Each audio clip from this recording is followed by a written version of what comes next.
বন্ধুরা, আজকে এমন একটি গল্প নিয়ে হাজির হয়েছি যে গল্পটি তোমরা শুনলে তোমাদের দাঁড়িয়ে যাবে। তাই তোমাদের কাছে অনুরোধ, আজকের গল্পটি শুরু থেকে শেষ পর্যন্ত শুনবে।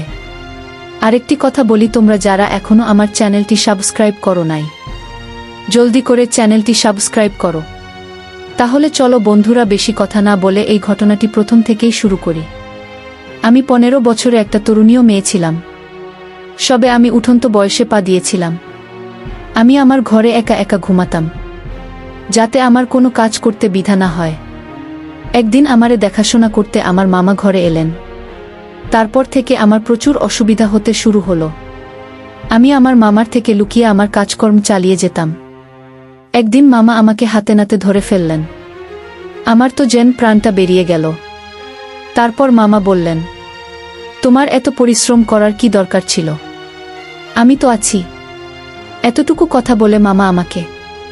আমার কলিজার বন্ধুরা, আজকের গল্পে তোমাদের সবাইকে স্বাগত জানাই। আমার নাম সুমি। আমি ঢাকা নারায়ণগঞ্জের একটি ছোট্ট গ্রামের মেয়ে।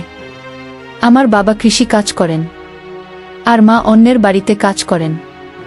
আমাদের পরিবারে মা বাবা ছাড়াও আমার ছোট্ট একটা ভাই আছে। আমি এখন 15 বছরের তরুণীয় মেয়ে। এই গল্প জুন মাসের 2022 সালের। তখন আমার বয়স ছিল 12 বছর, আর আমার মামার বয়স ছিল 25 বছর। সেই সময় আমার ভর্তি হয়েছিল ঢাকার একটি কলেজের। সেই কলেজে যাওয়ার 6 মাস পরে আমি অনেক অসুস্থ হয়েছিলাম।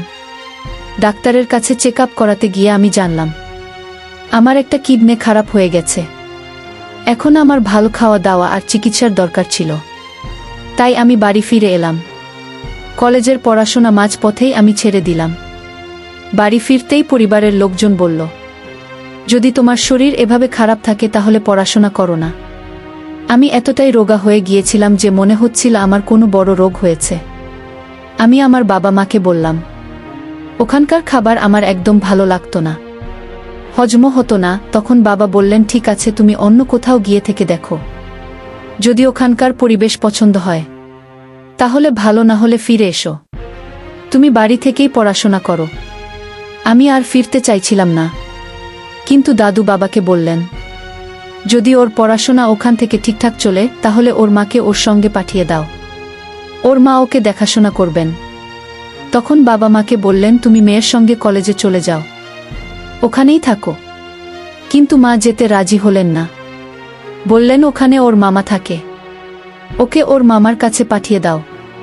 ওখানে থেকেই পড়াশোনা শেষ করবে, খরচও কম লাগবে। তারপর 15 দিন পরে মামা বাড়িতে এলেন।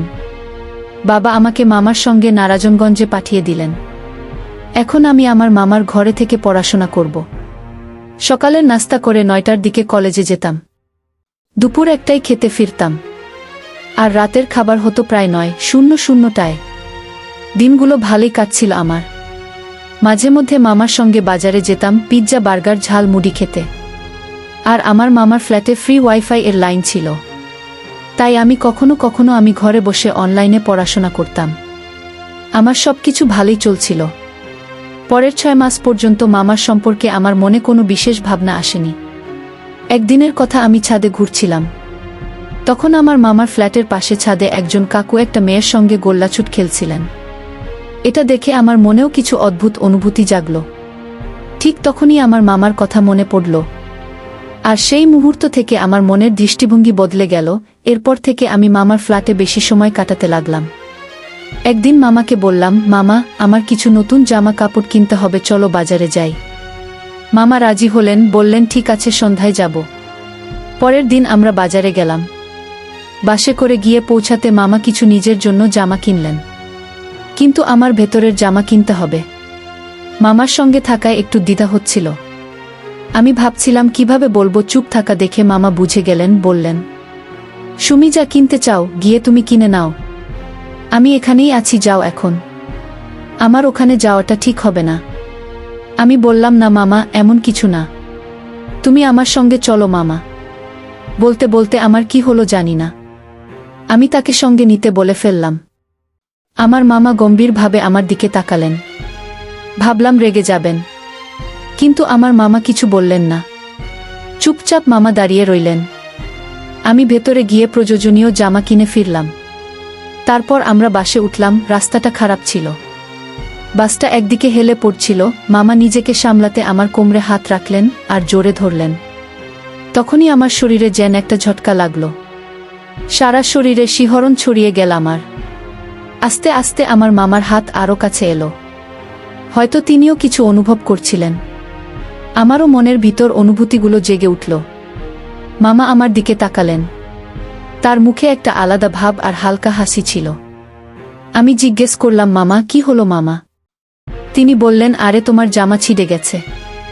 আমি বললাম, মামা এজন্যই তো শপিং করতে গিয়েছিলাম, তোমার সামনে কিভাবে বলবো? তাই কয়েকদিন চুপ করেছিলাম। এরপর আমরা দুজনে একটু খোলামেলা কথা বলতে শুরু করলাম। একদিন মামা বাজারে সবজি কিনতে গেলেন। আমার মনে হলো তার ফিরতে দেরি হবে। আমারও কিছু করতে ইচ্ছে করছিল, তাই বাথরুমে গোসল করতে গেলাম। ভাবলাম মামা বাজার থেকে ফিরতে সময় লাগবে, তাই দরজা খোলা রেখে জামা কাপড় খুলে গোসল শুরু করলাম। জানতামই না মামা কখন এসে বাথরুমে ঢুকে পড়লেন। তাকে দেখেই আমি একদম হতভম্ব হয়ে গেলাম। মামা আমার দিকে একবার তাকালেন।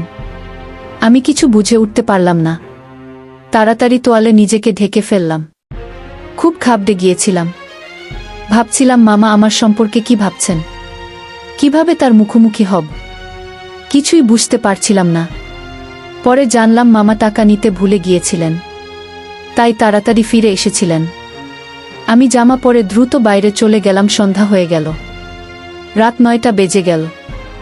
ফ্ল্যাটে ফিরতেই দেখি মামা মোবাইল চালাচ্ছেন। আমি চুপচাপ আমার বিছানায় শুয়ে পড়লাম। মামা আমার দিকে তাকালেন। ভাবলাম রাগ করবেন, কিন্তু তিনি বললেন, সুমি, সকাল থেকে চুপচাপ কেন মামা তুমি? আমি চুপচাপ রইলাম। তিনি আবার বললেন, আমি কিছু বলছি তোমাকে। আমি বললাম, সরি মামা। তখন মামা বললেন, এসব তো স্বাভাবিক, তুমি এতটা কেন ভয় পাচ্ছ সুমি?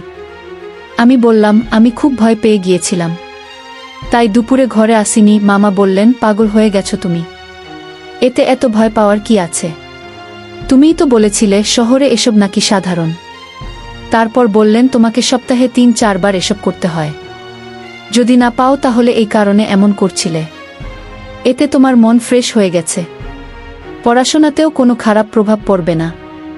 আমার মামার কথা শুনে আমার কান জিজি করছিল, মনে হচ্ছিল আমি অন্য কোনো জগতে চলে গেছি। তখন মামা আমার কাঁধে হাত রেখে ঝাঁকি দিয়ে বললেন, তুমি অযথা কোনো ফালতু জিনিসের টেনশন নিও না। আমি আবার বললাম, সরি মামা। মামা বললেন, ঠিক আছে, কোনো ব্যাপার না, তবে তোমার উপর রাগ করতে হলে সকালেই করে দিতাম।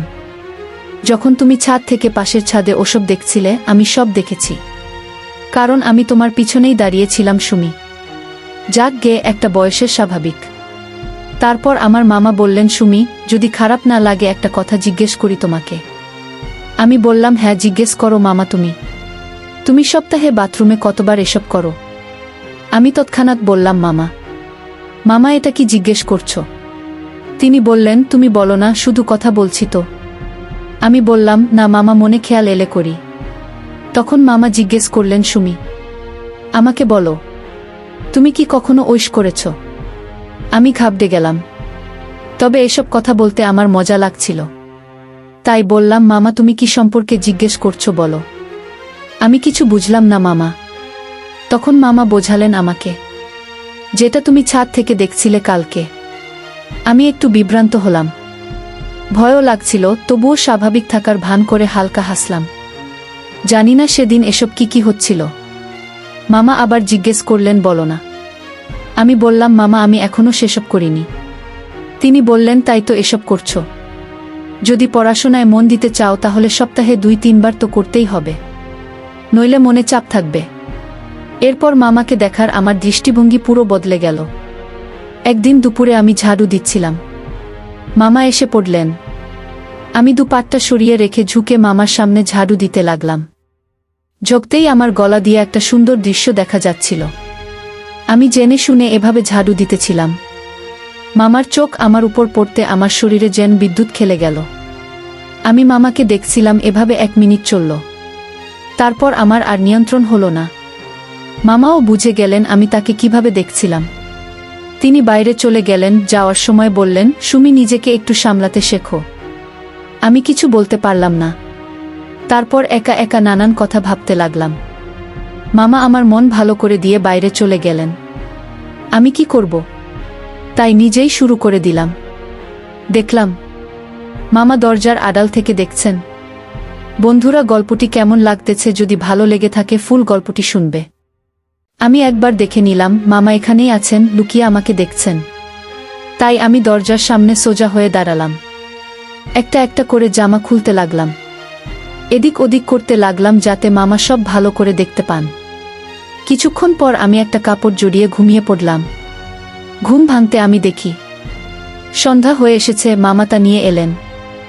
বললেন, কিভাবে হলো যে তুমি হঠাৎ এত বেপরোয়া হয়ে ঘুমিয়ে পড়লে? আমি বললাম, মামা জানি না কিভাবে ঘুমিয়ে পড়লাম। আমি দুপুরে কখনো ঘুমাই না, ঘুমালেও এতক্ষণ না। মামা বললেন, কোনো ব্যাপার না, হয়ে যায়। ফটো চা খাও, ফ্রেশ হয়ে নাও। চা খেতে খেতে আমি দুপুরের কথা তুললাম। মামা, একটা কথা জিজ্ঞেস করব দুপুরের ব্যাপারে। তিনি বললেন, হ্যাঁ মামা বলো। আমি বললাম, মামা আমার সাইজ কি ঠিকঠাক আছে? মামা বললেন, জানি না সুমি, আমি কখনো দেখিনি। আমি বললাম, মামা আমার বান্ধবীদের দেখে মনে হয় আমারটা খুব ছোট। তিনি বললেন, এটা নিয়ে আমি কিছু বলতে পারবো না। আমি বললাম, মামা এটা বড় হয় কিভাবে? মামা বললেন, জানি না। আমি বুঝলাম মামা ভান করছেন, তাই কথা চালিয়ে গেলাম। এভাবে আরও কিছুক্ষণ কথা হলো মামা আর আমার। তারপর আমি বিছানা থেকে উঠে ফ্রেশ হতে চলে গেলাম। এই ঘটনার 10 দিন পর মামা দুপুরে আমাকে বসিয়ে বললেন, সুমি একটা কথা বলো, তুমি কি সপ্তাহে 3 বারের বেশি করো? আমি বললাম, না মামা, সেদিনই শেষবার হয়েছিল, তারপর আর হয়নি। মামা বললেন, আরে তোমাকে তো বলেছিলাম সপ্তাহের 2-3 বার তো করতেই হবে, তা না হলে সেদিন তোমার হাতে মোবাইল ছিল না, তাহলে হঠাৎ কিভাবে শুরু করলে? আমি বললাম, কিছু না, মন চাইলে তাই করে ফেললাম। মামা বললেন, কিছু না দেখে হঠাৎ করে কিভাবে? আমি বললাম, মামা যদি খারাপ না লাগে তাহলে একটা গোপন কথা বলি। তিনি বলেন, হ্যাঁ বলো, এতে জিজ্ঞেস করার কি আছে? আমি বললাম, মামা সেদিন তোমাকে দেখে আমি একটু ঘাবড়ে গিয়েছিলাম, তারপর সেই ভেবে শুরু করে দিয়েছিলাম। মামা বললেন, সুমি আমার একটা কথা মনে রেখো, মাথা হালকা রাখতে মাঝে মধ্যে মনের জন্য থাকা আবর্জনা বের করে ফেলতে হয়। আমি বললাম, ঠিক আছে মামা। তিনি বললেন, পরের বার যখনই মন চায় করে ফেলো। আমি বললাম, মামা ঠিক আছে। তারপর মামা কোথায় যেন চলে গেলেন। ঘরে মামার একটা ছোট্ট কাপড় দেখতে পেলাম। হাতে নিতেই দেখি তাতে একটা ছিদ্র। সেই ছিদ্র দেখে আমার মনটা উতলা হয়ে উঠল। আমি সেটা জড়িয়ে এদিক ওদিক করতে লাগলাম। এভাবেই দিন কাটছিল। একদিন দুপুরে মামা আমার কাছে এসে বললেন, ভাগ্নি, তোর পড়াশোনা কেমন চলছে? আমি বললাম, ভালো চলছে মামা। তিনি আমার দিকে তাকিয়ে হাসলেন। আমি সুযোগ বুঝে বললাম, মামা আমার এখন মন চাইছে। তিনি বললেন, ঠিক আছে, কোনো ব্যাপার না, আমি অন্য ঘরে চলে যাচ্ছি মামা। আমি বললাম, আরে না মামা, তুমি এখানেই থাকো, আমাকে বলো ঠিক আছে কিনা। মামা কিছুক্ষণ রাগী চোখে আমার দিকে তাকালেন। আমি সরি বলা শুরু করতেই তিনি হঠাৎ উঠে বললেন, ঠিক আছে, তোমার যদি ভালো লাগে তাহলে আমারও কোনো সমস্যা নাই। আমি খুশি হয়ে গেলাম। মামা আমাকে মন দিয়ে দেখছিলেন, আমিও পুরো মন মামার উপর দিয়ে দিলাম। তিনি আমার শরীরের দিকে তাকিয়েছিলেন, আমার সামনের খাটে বসেছিলেন। এই প্রথমবার আমি মামার সামনে এমন স্বপ্ন দেখছিলাম। আমার জন্য এটা ছিল একটা সুন্দর মুহূর্ত। মামা বললেন, সুমি, কোনো সাহায্য লাগবে বলো। আমি বললাম, মামা খুব মন কাটন হচ্ছে, প্লিজ মামা তুমি কিছু একটা করো। এতটুকু বলতেই মামা আমাকে আদর করে ধরলেন আর আমার শরীরটা চেপে ধরলেন। তার হাতের ছোঁয়ায় আমার শরীরে একটা শিহরণ জাগল। আমার মন ভরে উঠল। আমি তাড়াতাড়ি উঠে এদিক ওদিক ছুটতে লাগলাম। মামা আমাকে পেছন থেকে ধরে আমার ভেতরে নামিয়ে দিলেন। আমি চিৎকার করে উঠলাম, হ্যালো বন্ধুরা, আজকের গল্পটি কেমন লাগলো আপনাদের কাছে আমার আর আমার মামার? যদি আপনাদের ভালো লেগে থাকে তাহলে অবশ্যই আমার ভিডিওতে একটি কমেন্ট, লাইক ও চ্যানেলটি সাবস্ক্রাইব করে রাখবেন। আপনাদের কাছে অনুরোধ রইল। আরেকটা কথা বলে রাখি বন্ধুরা, আপনাদের কারো জীবনে যদি এরকম কোনো ঘটনা ঘটে থাকে তাহলে অবশ্যই আমাকে কমেন্টের মাধ্যমে অথবা ইমেইল করে জানাতে পারেন। আমি চেষ্টা করব সেই গল্প আমার বন্ধুদের মাঝে তুলে ধরার। আর আমার গল্প যদি তোমাদের ভালো লেগে থাকে তাহলে অবশ্যই কিন্তু চ্যানেলটা সাবস্ক্রাইব করবে আর বেল আইকন বাটনটি অল করে দিবে, যাতে করে আমার ভিডিও আপলোড হওয়ার সঙ্গে সঙ্গেই তোমাদের সেটে নোটিফিকেশন যায়। তাহলে আমার কলিজার বন্ধুরা, তোমরা ভালো থেকো, সুস্থ থাকো, তোমাদের জন্য দীর্ঘ কামনা করে এখানেই শেষ করছি। আরেকটি কথা না বললেই নয়, তোমরা যে পরিমাণ আমাকে সাপোর্ট দিয়েছ, আশা করি দিনগুলোতে আমাকে এর চাইতে আরও বেশি সাপোর্ট দিবে।